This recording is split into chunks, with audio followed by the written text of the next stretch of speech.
Remain calm and respond right when a student challenges.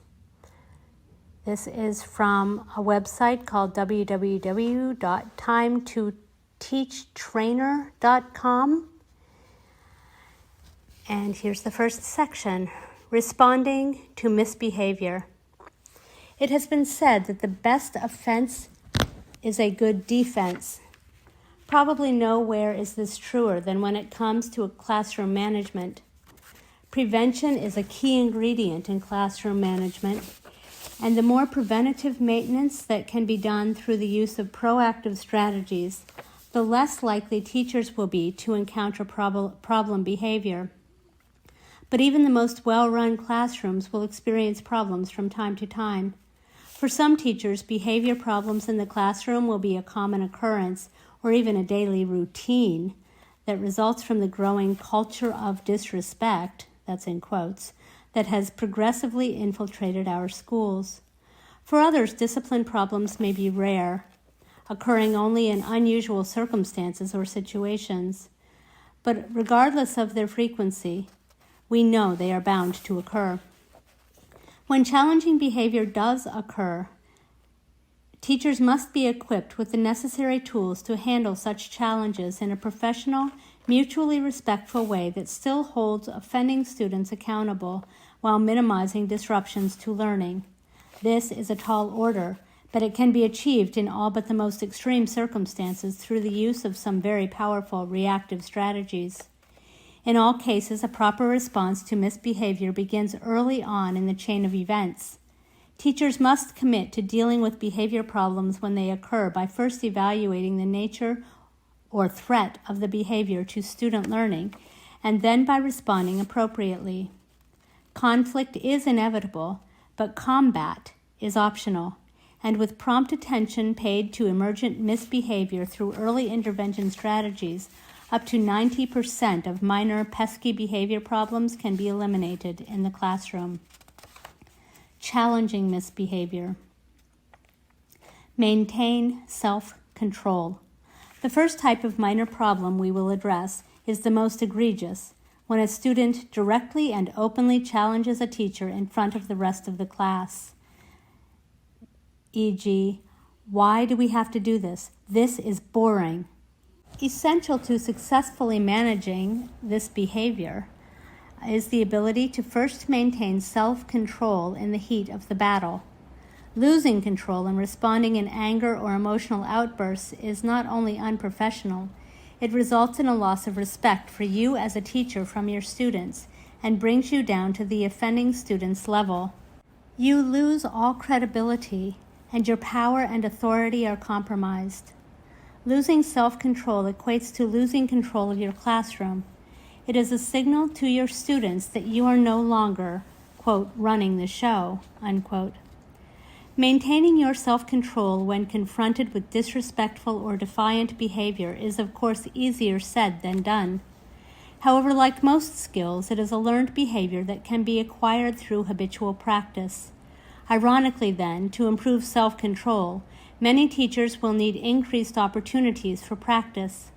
Challenges should, therefore, be viewed as opportunities for you to shine.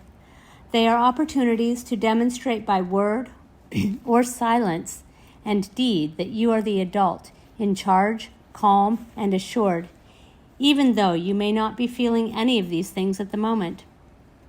These, quote, tough students are giving you the opportunity to perfect your craft. Take them up on it.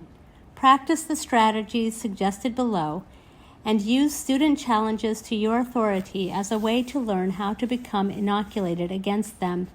For some teachers, this will require a paradigm shift in their thinking. Remain calm. Calm is the contagious, and silence is powerful. The first step in maintaining self-control is to remain calm. When faced with disrespectful or challenging behavior, do not immediately react. Instead, take a deep breath to help you relax and remain silent, at least initially. If you overreact, then 30 students have then just witnessed how to set you off, which virtually guarantees that they will try it again. Plus, students tend to stick together and not support you publicly during challenges. It is not cool to defend the teacher, so when you take on one student, you may be taking on the entire class. Diffusers. Try them. In many cases, you can diffuse challenging exchanges with a simple 1 or 2 word response, e.g., I'm sorry, or I understand, or probably so, or nevertheless. These 4 simple phrases, or diffusers as we call them, provide a powerful way to deter or derail student challenges. They should be delivered matter-of-factly, without skipping a beat in your instruction. For example, if a student says, "This is boring," the teacher simply replies, "I'm sorry," or "nevertheless," and continues teaching without interruption. There is no need to engage the student further at the time of the exchange. Then later, when it is convenient for the teacher, the student can be pulled aside, spoken to, and receive a consequence if appropriate. Here is a small list of diffusers for you to try. So this is a whole list of many, it's like 3 columns of things that you can say. So I'm just going to read through them. I see that. Good point. I feel you. I understand your point. Regardless, thank you for your observation. You'll find out shortly. Wait, it gets better. Huh. That's interesting. Yeah. Oh, fantastic. Noted. We certainly did. I'll keep that in mind. I understand where you're coming from. I like the way you're thinking. Oh, you are thinking. Really? Maybe so. Oh, snap. Okay. So it is. We'll check later. I guess so. Hold that thought. I can smell what you're reckoning. Okay. Interesting. Still. Just the same. In the meantime, fine. I hear you. Acknowledged. Got it. Moving on. Duly noted. That's another way to look at it. Sorry you feel that way. We can talk at recess. We'll talk later. Thanks for letting me know. Thanks for sharing. See your point. I empathize. That's right. Love your thought process. I appreciate your point of view. Bummer. Let the record show. Think about it. That's possible. Right.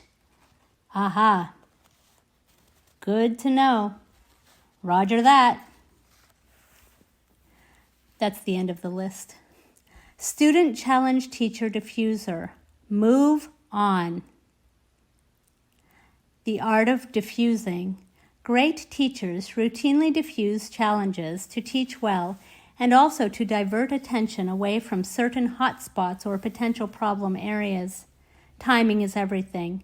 When confrontation or negative behavior is beginning to create a disturbance, focusing on the class's attention and or the student's attention on the task at hand and not the challenge can reduce or eliminate the problem, both in the moment and also from happening again.